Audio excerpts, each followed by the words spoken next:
Você já se perguntou qual é a diferença entre perdoar e esquecer? Eu costumava pensar que eram a mesma coisa, até o dia em que olhei nos olhos do homem que jurou me amar para sempre, enquanto ele confessava que se apaixonou pela minha irmã. Naquele momento, entendi que algumas traições criam fissuras na alma que jamais se fecham completamente. Meu nome é Helena, e esta é a história de como perdi meu marido para minha irmã mais nova, e no processo encontrei uma versão de mim mesma que eu nem sabia que existia. Ainda me lembro da expressão no rosto de Mário enquanto ele reunia suas coisas no nosso quarto. Não havia remorso, apenas uma estranha mistura de alívio e impaciência. 7 anos juntos, reduzidos a algumas malas e frases ensaiadas sobre como ninguém controla o coração e como essas coisas simplesmente acontecem. Não queria que fosse assim, Helena, ele disse, evitando meu olhar. Mas Priscila, ela me entende de um jeito que você nunca conseguiu.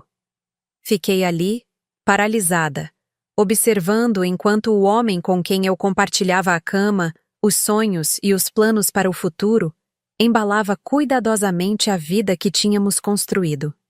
A cada peça de roupa dobrada, a cada objeto pessoal recolhido, era como se uma parte de mim fosse arrancada. Ela é sua irmã, eu sei.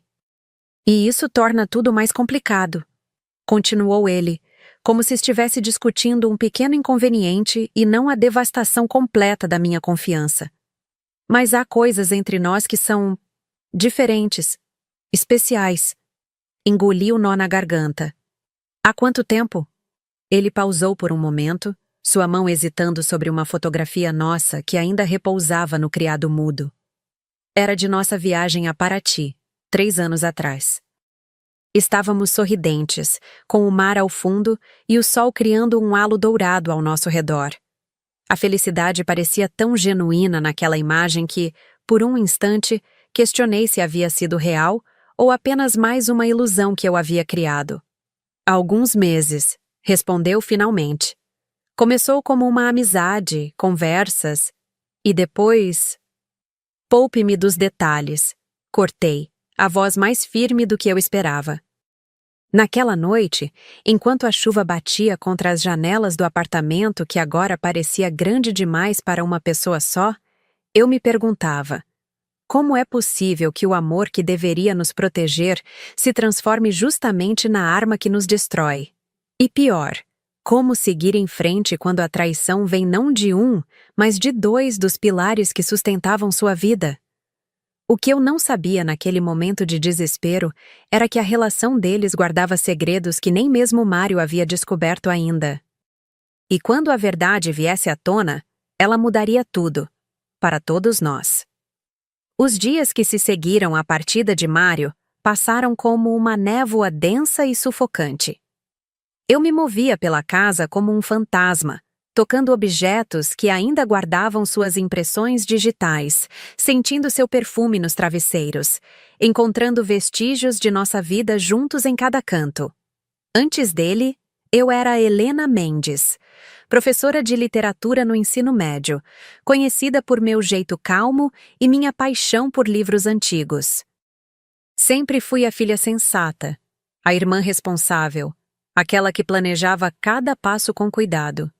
Minha mãe costumava dizer que eu nasci com o coração na manga e a cabeça nas nuvens. Uma romântica pragmática, se é que isso existe.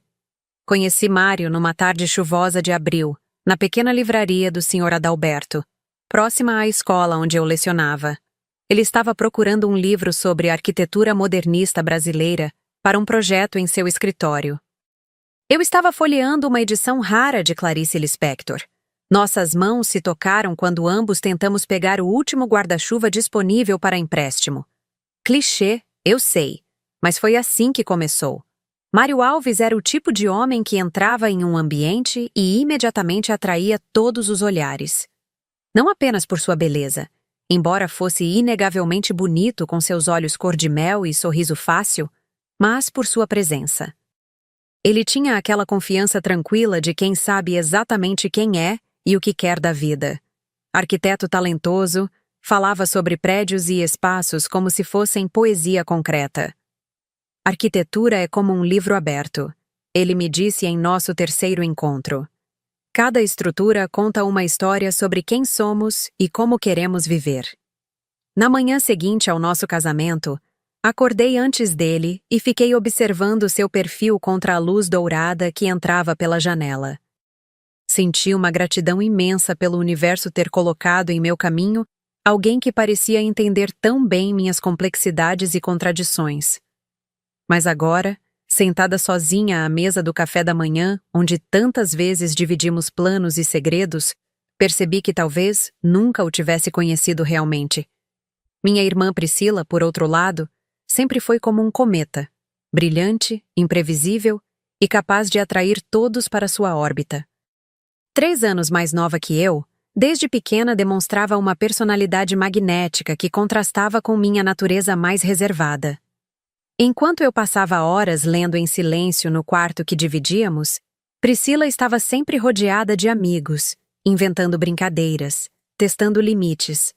Na adolescência, essa diferença apenas se intensificou. Eu era a aluna exemplar. Ela, a rebelde que desafiava professores, mas, de algum modo, sempre conseguia se safar com um sorriso. Helena pensa demais, dizia nossa mãe. Priscila não pensa o suficiente. Talvez tenha sido esse o motivo pelo qual fiquei tão feliz quando ela e Mário pareceram se dar bem desde o início. Minha irmã, com seu jeito irreverente, arrancava risadas dele como eu raramente conseguia. E Mário parecia exercer sobre ela uma influência positiva, acalmando seus impulsos mais autodestrutivos. Eu deveria ter percebido quando os almoços de domingo em família começaram a se estender cada vez mais. Quando as mensagens no celular dele passaram a ser protegidas com uma nova senha. Quando Priscila começou a me perguntar sobre nossos problemas conjugais com um interesse que, agora vejo, não era apenas fraternal. Na última vez que estivemos todos juntos, 2 semanas antes da confissão de Mário, Priscila trouxe um vinho caro para o jantar. Um brinde aos meus 2 amores, disse ela, erguendo a taça. Na hora, interpretei como um gesto carinhoso para a irmã e o cunhado. Agora, aquelas palavras ecoavam em minha mente com um significado completamente diferente. O que mais me assombrava não era apenas a traição, mas os pequenos momentos em que eu deveria ter enxergado os sinais. Como quando surpreendi Mário olhando para o celular com um sorriso que há tempos não era direcionado a mim. Ou quando Priscila começou a usar um perfume que eu comentara ser o favorito dele. Em uma das gavetas da cômoda, encontrei o pequeno caderno onde eu costumava anotar ideias para aulas e pensamentos aleatórios. Folheei-o até encontrar uma anotação de quase 1 ano atrás. Às vezes tenho a impressão de que Mário está cada vez mais distante. É como se ele estivesse fisicamente presente, mas sua mente vagasse por lugares onde não posso alcançá-lo. Uma parte de mim queria ligar para ele, gritar, exigir explicações mais concretas. Outra parte queria correr até o apartamento de Priscila e confrontá-la, perguntar como foi capaz de trair nossa irmandade dessa forma. Mas havia também uma terceira parte, silenciosa e crescente, que começava a questionar. O que essa situação revela sobre mim? Sempre me defini pelos papéis que desempenhava na vida dos outros, filha, irmã, esposa, professora. Agora, com 2 desses papéis fundamentais desmoronando, quem era eu? Na noite do 5º dia após a partida de Mário, recebi uma mensagem de texto de um número desconhecido. Nem tudo é o que parece, Helena. Precisamos conversar sobre sua irmã e Mário. Há coisas que você precisa saber. Fiquei olhando para a tela do celular, o coração acelerado. Seria apenas mais uma crueldade do destino? Ou haveria algo além da superfície dessa traição que eu ainda não compreendia? Será que estamos realmente preparados para conhecer todas as verdades sobre aqueles que amamos? Ou existe uma razão para certas coisas permanecerem nas sombras? A mensagem do número desconhecido ficou martelando em minha mente por 2 dias inteiros. Durante esse tempo, cheguei a digitar várias respostas, mas acabei apagando todas. Queria ignorar, fingir que nunca a recebi, mas a curiosidade fervia dentro de mim como água em ebulição. O que mais eu precisaria saber? Que segredos poderiam ser piores do que aqueles que já me dilaceravam por dentro? Na manhã do terceiro dia, respondi com um simples: "Quem é você? E o que sabe?" A resposta chegou quase instantaneamente. "Renata, colega de trabalho de Priscila. Café Meridiano, hoje às 15 horas. Você vai reconhecer a mesa." A agência de publicidade, onde minha irmã trabalhava como diretora de arte, era conhecida por seu ambiente competitivo e festas extravagantes. Priscila sempre voltava dessas comemorações com histórias que faziam minha vida de professora parecer monótona em comparação. Renata era um nome que já tinha ouvido antes, mas nunca prestei muita atenção. Apenas mais uma personagem nas narrativas coloridas que minha irmã compartilhava. Cheguei ao café 10 minutos antes do horário marcado. Um lugar charmoso no centro da cidade, com grandes janelas que deixavam entrar a luz natural e plantas suspensas que criavam uma atmosfera acolhedora. Reconheci a mesa imediatamente. No canto mais discreto, uma mulher de cabelos curtos e óculos quadrados acenou sutilmente em minha direção. Sobre a mesa, uma pasta amarela. "Helena", ela disse quando me aproximei, estendendo a mão com firmeza. "Obrigada por vir." Sentei-me em silêncio, as perguntas se acumulando na garganta, mas nenhuma conseguindo escapar. Renata pareceu entender meu estado emocional e foi direto ao ponto. "Não vou fingir que estou fazendo isso por você", declarou, seus olhos castanhos fixos nos meus. "Estou fazendo isso porque o que Priscila está fazendo não é certo. Não foi certo com você. E não está sendo certo com Mário." Algo no modo como ela pronunciou o nome dele, uma ponta de mágoa, talvez, me fez prestar ainda mais atenção. "O que quer dizer?" Renata abriu a pasta, revelando várias fotografias e alguns papéis impressos. "Sua irmã não está apenas tendo um caso com seu marido, Helena. Mário é apenas o mais recente de uma série." Ela empurrou algumas fotografias em minha direção. Nelas, Priscila aparecia em situações íntimas com diferentes homens. Senti meu estômago revirar, um misto de vergonha e invasão de privacidade. Estava prestes a interromper quando Renata apontou para um homem em particular numa das fotos. "Este é Carlos Mendonça, o dono da agência." Ela fez uma pausa significativa. "E marido da nossa diretora de contas." Renata continuou, sua voz agora mais baixa. "Priscila tem um padrão. Ela se aproxima de homens em relacionamentos estáveis, principalmente aqueles em posições que podem beneficiá-la de alguma forma. Não é coincidência que ela tenha recebido 3 promoções em 2 anos, enquanto pessoas mais qualificadas foram preteridas." Senti um gosto amargo na boca. "Por que está me contando isso? O que ganha com isso?" Um sorriso triste cruzou os lábios de Renata. "Digamos que também já estive casada com alguém que Priscila achou interessante." O choque inicial deu lugar a uma raiva surda quando Renata me mostrou conversas impressas entre Priscila e uma amiga, onde minha irmã descrevia Mário como seu novo projeto.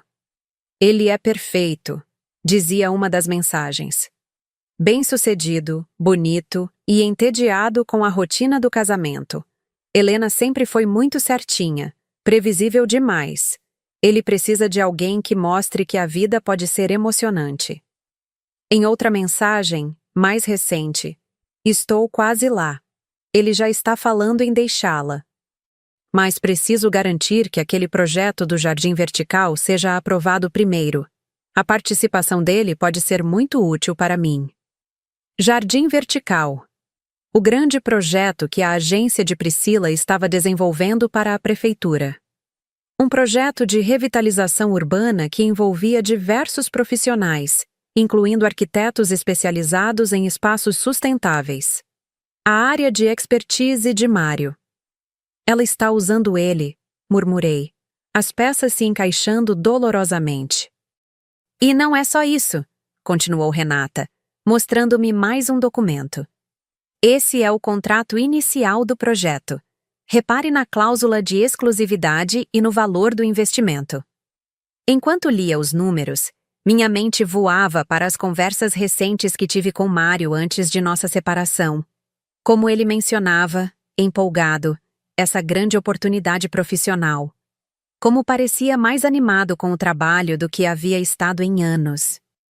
Como falava de Priscila com admiração por ter aberto essa porta para ele.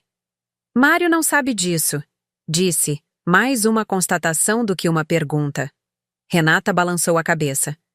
Ele acredita que está vivendo uma grande história de amor.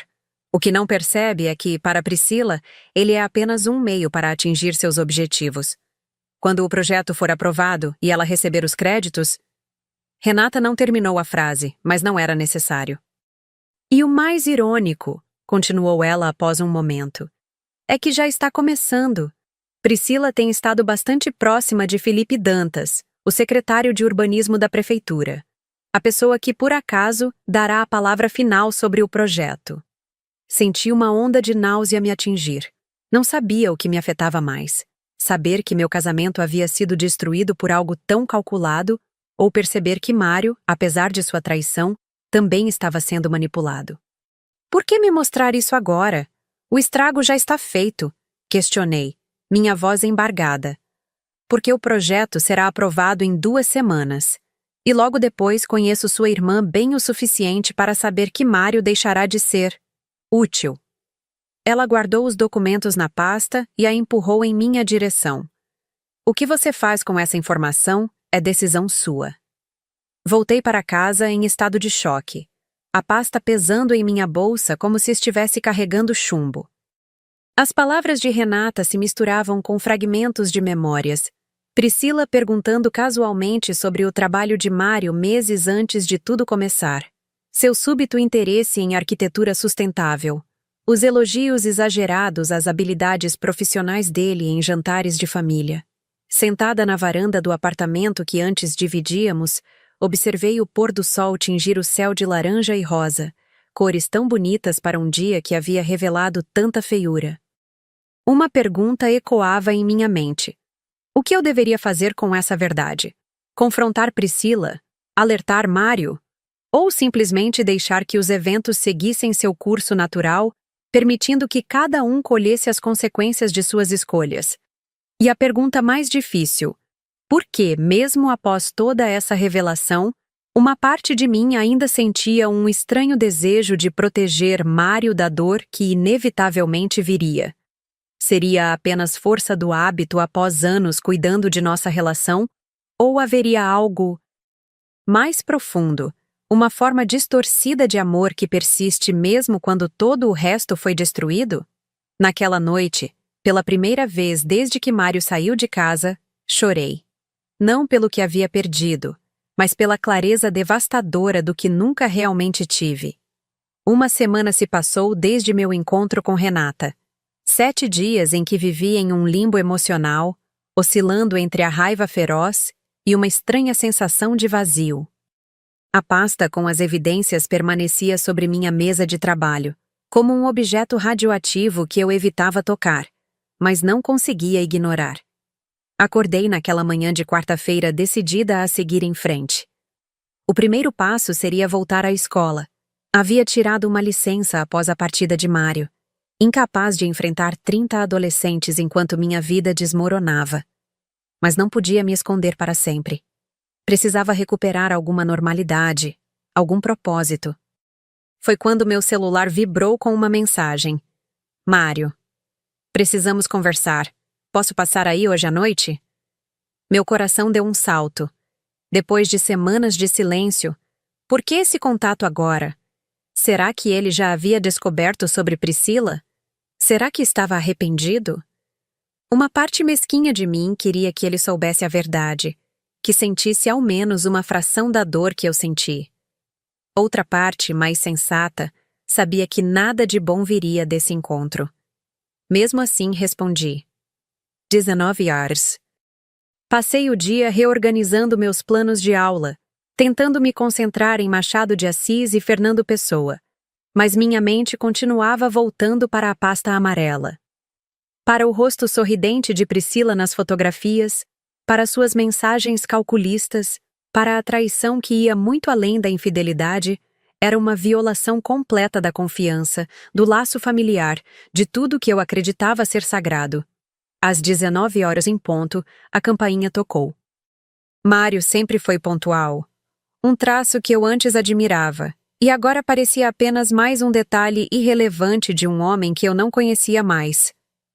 Abri a porta, e lá estava ele, mais magro do que me lembrava, com olheiras profundas e uma expressão que mesclava nervosismo e determinação.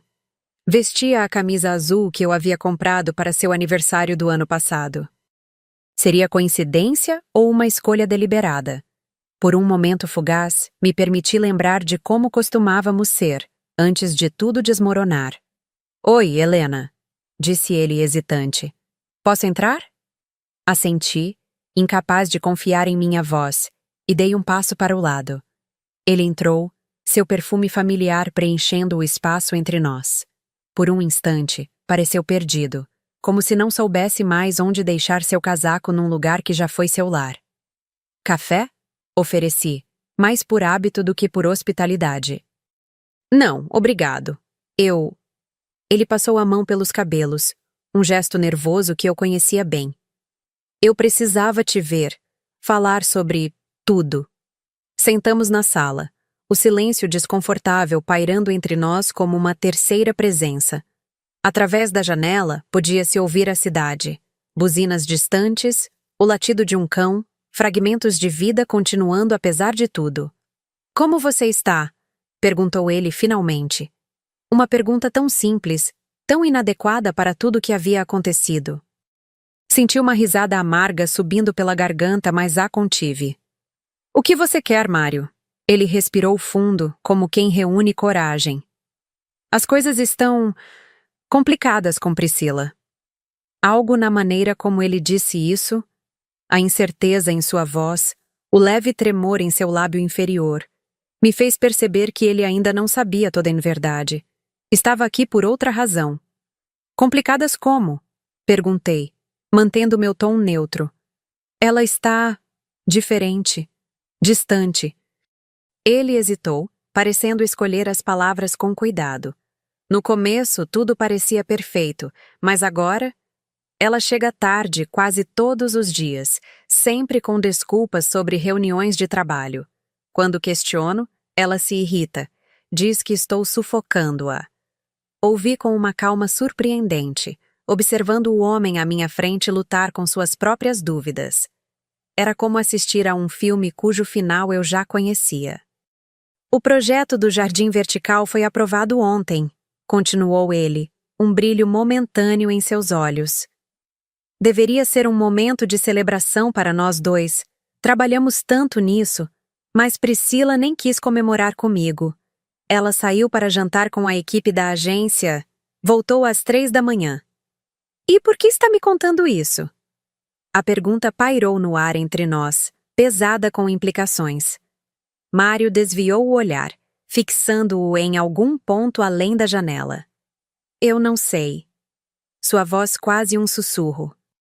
Talvez eu tenha cometido um erro." Senti algo quebrar dentro de mim. Não de dor, mas de clareza. Ali estava ele, o homem que destruiu nossa vida juntos, agora incerto sobre sua escolha, não porque percebeu o valor do que tínhamos, mas porque sua nova realidade não correspondia às suas expectativas. Não veio por mim, veio por ele mesmo. "Um erro", repeti lentamente, cada sílaba carregada de 7 anos de memórias compartilhadas. "É assim que você define o que fez conosco? Um erro?"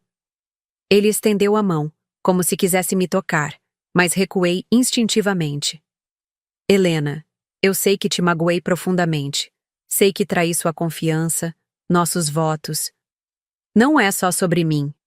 As palavras explodiram antes que pudesse contê-las. "É sobre quem você é, Mário. É sobre suas escolhas, suas prioridades. Você não apenas me traiu, você traiu a si mesmo, tudo o que dizia valorizar." Me levantei, caminhando até a mesa onde a pasta amarela repousava. Um fio invisível de tensão se esticou ao máximo enquanto minha mão pairava sobre ela.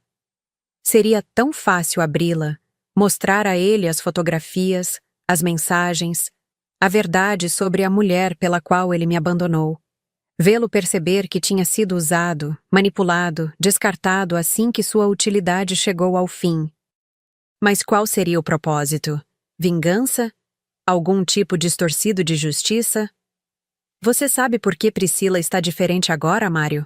Perguntei, minha mão ainda sobre a pasta. Porque ela conseguiu o que queria. O projeto foi aprovado. Sua parte no plano dela está concluída. Ele franziu o senho, confusão genuína em seus olhos. Do que você está falando? Naquele momento, tive que fazer uma escolha. Talvez a mais difícil da minha vida. Revelar a verdade e ver Mário desmoronar, ou deixá-lo descobrir por si mesmo, no tempo dele, com toda a dor que isso implicaria. Você veio aqui por quê, exatamente? Perguntei em vez de responder. Para desabafar? Para ter um ombro amigo? Ou estava esperando que eu te recebesse de braços abertos, agradecida por ser sua segunda opção quando as coisas ficaram difíceis com minha irmã? Sua expressão se endureceu. Não é assim. Eu só... estou confuso. E você sempre foi a pessoa com quem eu podia falar, ser honesto. Uma risada seca escapou de meus lábios. Honestidade. Que conceito interessante para você mencionar agora. Afastei-me da mesa, deixando a pasta fechada. Esta não era minha história para contar. Mário precisava descobrir por si mesmo quem era Priscila, e, mais importante, quem ele mesmo havia se tornado. Você precisa ir, disse, surpreendendo a nós dois com a firmeza em minha voz.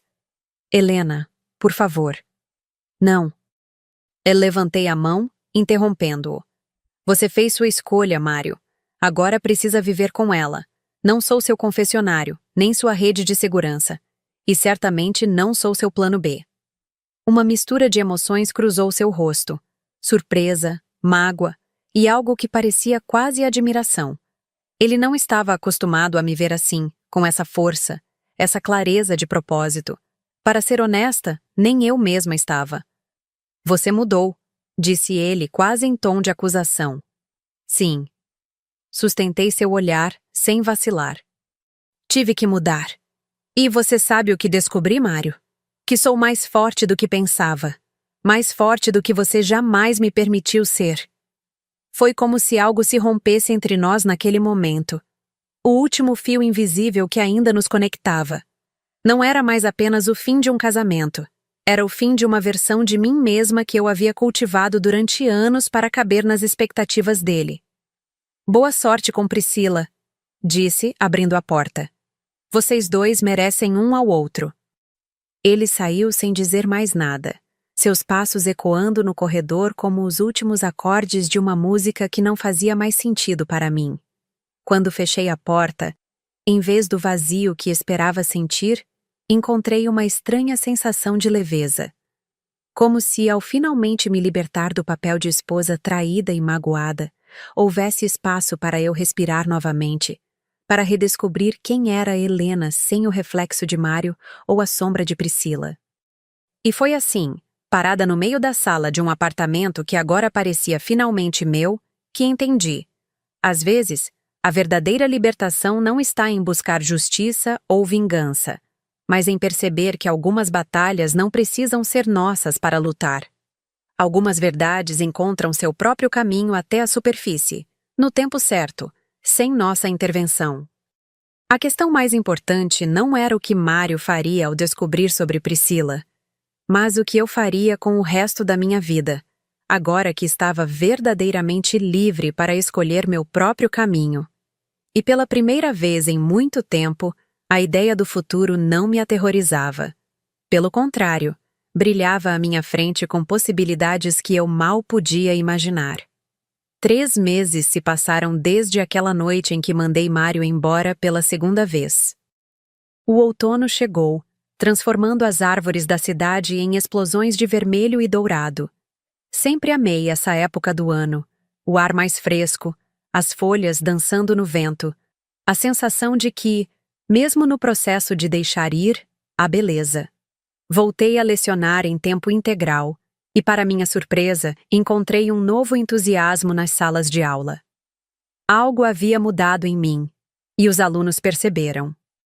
"A senhora está diferente, professora Helena", comentou Júlia, uma das minhas estudantes mais observadoras, após uma aula particularmente animada sobre poesia contemporânea. Mas, presente. Ela estava certa.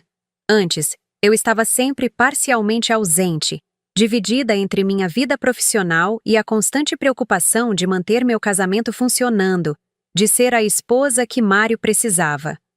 Agora, estava inteira em cada momento, cada conversa, cada página lida em voz alta. Transformei o apartamento também. Pintei as paredes de um azul suave que sempre quis, mas que Mário considerava muito feminino. Reorganizei os móveis, doei objetos que já não faziam sentido para mim, e transformei o antigo escritório dele em um espaço de leitura aconchegante, com a poltrona vintage que encontrei em um brechó e sempre sonhei em ter. Em algumas noites, sentada nessa poltrona com um livro e uma taça de vinho, ainda sentia ecos de tristeza, momentos em que a solidão pesava mais. Não por falta de Mário especificamente, mas pela ausência da ideia de compartilhar a vida com alguém. Nesses momentos, eu me permitia sentir plenamente, sem julgamento. Afinal, o luto não segue uma linha reta, e eu estava aprendendo a honrar cada emoção como parte da jornada. Quanto a Priscila e Mário, ouvia fragmentos de informações através de amigos em comum e familiares. Como previ, seu relacionamento desmoronou rapidamente após a aprovação do projeto. Mário, pelo que soube, mergulhou completamente no trabalho, supervisionando pessoalmente cada etapa da implementação do jardim vertical. Talvez fosse sua forma de lidar com a desilusão, de dar algum significado ao caos que sua vida pessoal havia se tornado. Priscila, por outro lado, estava agora frequentemente vista com Felipe Dantas, o secretário de urbanismo, exatamente como Renata havia previsto. O padrão continuava, implacável. Parte de mim sentia pena dela, presa nesse ciclo destrutivo de validação externa e conquistas vazias. Outra parte se perguntava se ela algum dia perceberia o rastro de dor que deixava para trás. Foi numa tarde de quinta-feira, enquanto corrigia provas em uma cafeteria perto da escola, que vi Mário novamente. Ele entrou sozinho, aparência cansada, e pediu um café. Quando se virou e nossos olhares se encontraram, houve um momento de hesitação, como se ambos estivéssemos decidindo se deveríamos fingir não ter nos visto. Contra toda expectativa, ele caminhou até minha mesa. "Helena", disse, com um aceno tímido. "Posso me sentar?" Avaliei meus sentimentos naquele instante. Não havia o aperto no peito que antes me consumia, nem o impulso de me afastar para proteger o que restava do meu coração. Apenas uma curiosidade calma, quase clínica. "Claro", respondi, indicando a cadeira à minha frente. Ele se sentou, colocando sua xícara com cuidado sobre a mesa. Parecia mais velho, não apenas fisicamente, mas em um sentido mais profundo. Seus olhos carregavam um peso que não estavam lá antes. "Como você está?" perguntou, parecendo genuinamente interessado. "Bem", respondi com honestidade. "Realmente bem." Um pequeno sorriso, o primeiro genuíno que via em seu rosto em muito tempo. "Dá para perceber. Você parece em paz." Conversamos brevemente sobre temas seguros. O tempo, novidades da escola, o progresso do projeto do Jardim Vertical. Então, depois de um silêncio contemplativo, ele disse: "Você estava certa naquela noite, sobre tudo." Não precisei perguntar a qual noite ele se referia, nem o que exatamente ele havia descoberto. Estava escrito em seu rosto, na nova carga de desilusão que carregava. Quando percebi que Priscila estava... bem, que ela nunca... Ele pausou, lutando com as palavras. Lembrei de você dizendo que ela havia conseguido o que queria. No momento não entendi. Mas depois, quando comecei a ver os sinais, juntar as peças... Isso não é sobre Priscila. Interrompi suavemente. Nem sobre mim. É sobre você, Mário. Sobre as escolhas que fazemos e como vivemos com elas depois. Ele assentiu lentamente, absorvendo minhas palavras. Sabe o que é mais difícil? Não é a traição ou a manipulação. É perceber que eu permiti tudo isso. Que estava tão focado no que queria ver, no que queria sentir, que ignorei todos os sinais. Houve uma vulnerabilidade em sua confissão que me tocou. Não porque despertasse qualquer desejo de reconciliação, mas porque reconheci nele algo que eu mesma havia sentido.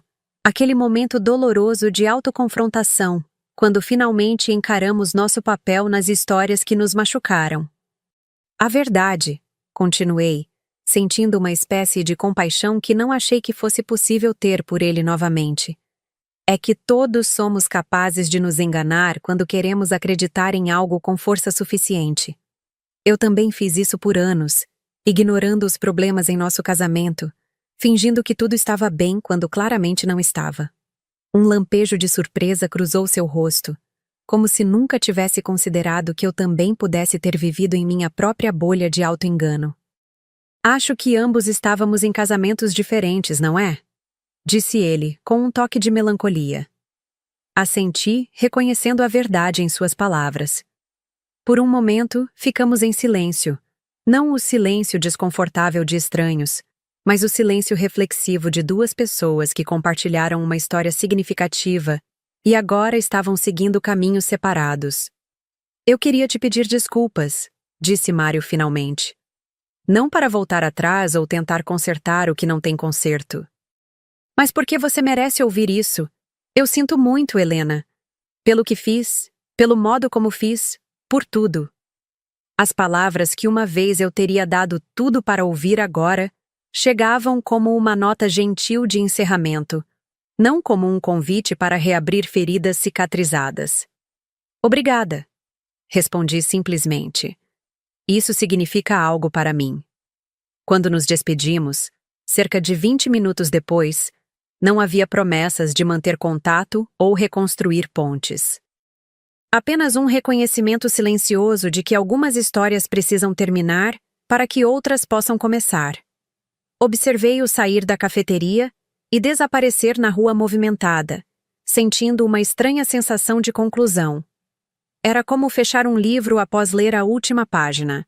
Uma mistura de satisfação por ter completado a jornada e uma leve melancolia por ter que dizer adeus aos personagens. Naquela noite, sentada em minha poltrona com um novo romance nas mãos, refleti sobre os estranhos caminhos que a vida toma. Como as mesmas pessoas que nos despedaçam também podem, inadvertidamente, nos forçar a reconstruir versões mais fortes de nós mesmos. Como as traições, por mais dolorosas que sejam, às vezes nos liberam de relacionamentos que já não nos serviam mais. Pensei em Priscila também, e no laço familiar que havia sido rompido. Eventualmente, talvez pudéssemos reconstruir algum tipo de relação, embora nunca mais fosse ser o que já foi. Também havia perdão a ser considerado, não por ela, mas por mim mesma. Porque carregar ressentimento é como beber veneno e esperar que a outra pessoa morra. A pasta amarela com as evidências que Renata me entregou ainda estava guardada em uma gaveta. Nunca a usei. Nunca expus Priscila. Nunca busquei vingança. Não porque ela não merecesse confrontar as consequências de suas ações, mas porque eu escolhi não fazer disso a minha batalha. Algumas verdades encontram seu próprio caminho até a superfície, e algumas lições precisam ser aprendidas pessoalmente para terem significado. O telefone tocou, interrompendo meus pensamentos. Era Clara, minha colega de departamento na escola, convidando-me para um grupo de leitura que estava formando. Estamos começando com Virginia Woolf, disse ela, animada. Achei que poderia te interessar. Sorri, sentindo uma onda de gratidão por esses novos começos, Essas pequenas aberturas no tecido da vida que nos convidam a explorar além das fronteiras que conhecemos. Eu adoraria, respondi. Depois de desligar, caminhei até a janela e observei a cidade à noite, as luzes cintilando como estrelas terrenas. Cada janela iluminada representava uma história em andamento, vidas entrelaçadas em padrões complexos de amor, perda, redenção e recomeço. A minha era apenas uma entre milhões, mas era minha história para contar, meu caminho para trilhar. E pela primeira vez em muito tempo, estava ansiosa para descobrir os próximos capítulos. Porque no final, a pergunta não era mais: como pude ser traída por aqueles que mais amava, mas sim, quem escolho ser agora que estou livre para reinventar-me? E para essa pergunta, eu tinha toda uma vida pela frente para descobrir a resposta. Um ano depois, o convite chegou numa terça-feira de primavera, em um envelope simples com meu nome escrito em uma caligrafia que reconheci imediatamente. Fiquei olhando para ele sobre a mesa da cozinha por alguns segundos antes de criar coragem para abri-lo. Era um convite para a inauguração oficial do Jardim Vertical do Centro Cultural. O projeto que havia entrelaçado nossas vidas de maneiras que nenhum de nós poderia ter previsto. Abaixo do texto formal, havia uma nota manuscrita. Helena, sua presença significaria muito. Este projeto não existiria sem você, de mais maneiras do que posso expressar. Mário. Corri os dedos sobre as palavras, refletindo sobre a ironia de tudo. De certa forma, ele estava certo. Minha ausência em sua vida havia sido tão significativa quanto minha presença já fora um dia. As escolhas que fizemos, as dores que causamos uns aos outros, tudo isso havia se transformado em algo tangível e público. Um espaço que beneficiaria a cidade inteira. No grupo de leitura que Clara havia formado, estávamos discutindo Mrs. Dalloway naquela semana. Uma passagem em particular ecoava em minha mente enquanto contemplava o convite. Não são as catástrofes, os assassinatos, as mortes, as doenças que nos envelhecem e matam, mas a maneira como as pessoas olham e riem, e sobem escadas, e dizem adeus. Era nas pequenas coisas que eu havia encontrado minha reconstrução, nas manhãs tranquilas com café e livros que agora pertenciam exclusivamente a mim, nas aulas onde me permitia mostrar mais paixão, nas novas amizades que floresceram quando finalmente abri espaço para elas. O relacionamento com minha família havia se transformado também. Meus pais, inicialmente devastados com a situação entre suas duas filhas, eventualmente encontraram um novo equilíbrio. Nas reuniões familiares, Priscila e eu mantínhamos uma distância educada, como duas nações que estabeleceram uma trégua frágil após um conflito doloroso. Vi minha irmã raramente naquele ano, mas as poucas vezes que nos encontramos foram suficientes para notar mudanças nela também. Havia um novo tipo de sobriedade em seus olhos, como se talvez, apenas talvez, ela estivesse finalmente confrontando o vazio que tentava preencher com suas conquistas e manipulações. Ouvi dizer que ela havia começado terapia, embora nunca tenhamos falado sobre isso diretamente. Felipe Dantas não durou muito em sua vida, assim como eu imaginava. O último que soube é que ela estava focada na carreira novamente. Desta vez, aparentemente sem usar relacionamentos como degraus. Parte de mim torcia para que ela encontrasse a paz que procurava há tanto tempo de maneiras tão destrutivas. Afinal, apesar de tudo, éramos irmãs, ligadas por memórias de infância que nenhuma traição adulta poderia apagar completamente. Quanto a Mário, nossos caminhos se cruzaram ocasionalmente. Conversas breves, educadas, com a intimidade estranha de duas pessoas que um dia conheceram cada nuance uma da outra e agora navegavam o território desconhecido de serem quase estranhos novamente. Ele estava sóbrio, focado, dedicando-se inteiramente ao Jardim Vertical como se fosse uma forma de redenção. Na noite anterior à inauguração, sonhei com reflexos.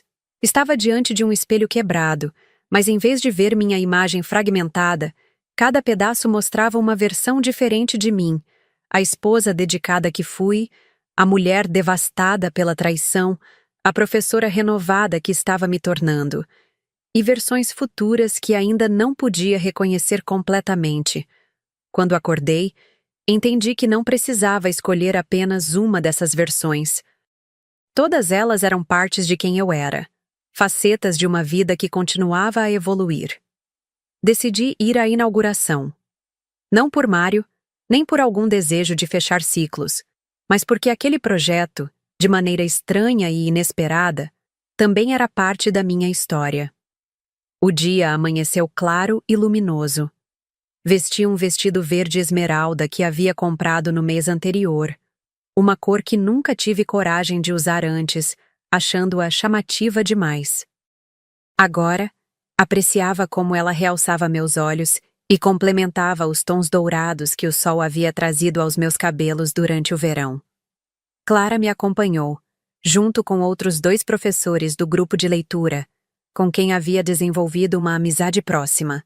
Sua presença era um lembrete tangível de como meu círculo social havia se expandido, como havia criado conexões baseadas em interesses genuínos e não apenas nas expectativas de quem pensei que deveria ser. O jardim vertical era impressionante. Uma cascata viva de plantas subindo pela lateral de um antigo prédio industrial, transformado em centro cultural. Diferentes tons de verde criavam padrões orgânicos. Pequenas flores coloridas pontuavam a paisagem vertical e um sistema engenhoso de irrigação garantia a sustentabilidade do projeto. Bancos de madeira reciclada convidavam os visitantes a sentar e contemplar esta união harmoniosa entre arquitetura e natureza. Quando avistei Mário entre a multidão, ele estava conversando animadamente com o prefeito e outros dignitários. Vestia um terno cinza bem cortado, e havia algo em sua postura que falava de orgulho genuíno pelo que havia realizado. Nossos olhares se encontraram por um breve momento, e ele sorriu. Um sorriso simples, sem o peso de expectativas ou arrependimentos não resolvidos. Após os discursos oficiais e o corte simbólico da fita, a multidão se dispersou para explorar o espaço. Foi então que Mário se aproximou de mim, mantendo uma distância respeitosa. "Você veio", disse ele com uma nota de gratidão em sua voz. "É um projeto incrível", respondi sinceramente. "Você deve estar orgulhoso." "Estou, mas também estou..." Ele hesitou, escolhendo as palavras cuidadosamente. "Estou grato, Helena, por tudo que aprendi, mesmo através da dor." Assenti, compreendendo o que ele queria dizer. Às vezes, nossas maiores lições vêm embrulhadas nos pacotes mais dolorosos. "Vi Priscila mais cedo", comentou ele, seu tom neutro. "Ela veio com os pais. Foi... civilizado." Uma pequena risada escapou de meus lábios. "Civilizado. Imagino que sim." "Ela parece diferente", continuou ele. "Mais... presente. Menos performática." "Espero que esteja encontrando seu caminho", respondi, e percebi que realmente desejava isso. O ressentimento que um dia ameaçou me consumir havia se transformado em algo mais próximo da compaixão, não por fraqueza ou submissão, mas por uma compreensão mais profunda de como todos lutamos com nossas próprias sombras. Um pequeno silêncio se estabeleceu entre nós, confortável em sua simplicidade. "E você?", perguntou finalmente. "Está feliz, Helena?" A pergunta me pegou de surpresa, não por sua natureza, mas pela resposta que surgiu espontaneamente em minha mente. "Estou em paz", disse, percebendo a verdade nestas palavras. "E aprendendo que a felicidade não é um destino, mas momentos que colhemos ao longo do caminho." Ele assentiu, como se também estivesse chegando a conclusões semelhantes em sua própria jornada. "Há algo que sempre quis te perguntar", disse ele, depois de um momento. "Naquela noite, quando fui ao apartamento e falei sobre os problemas com Priscila, você já sabia, não é? Sobre ela, sobre os motivos dela. Você poderia ter me mostrado, me contado tudo." Olhei para o jardim vertical que se erguia majestosamente à nossa frente, as plantas dançando suavemente com a brisa da tarde. "Sim, Eu sabia. Mas não era meu papel ser sua revelação, Mário. Algumas verdades precisamos descobrir por nós mesmos para que realmente signifiquem algo. Uma expressão de compreensão cruzou seu rosto. Como um espelho quebrado. Murmurou, quase para si mesmo. Como um espelho quebrado. Concordei, surpresa com a sincronia daquela imagem.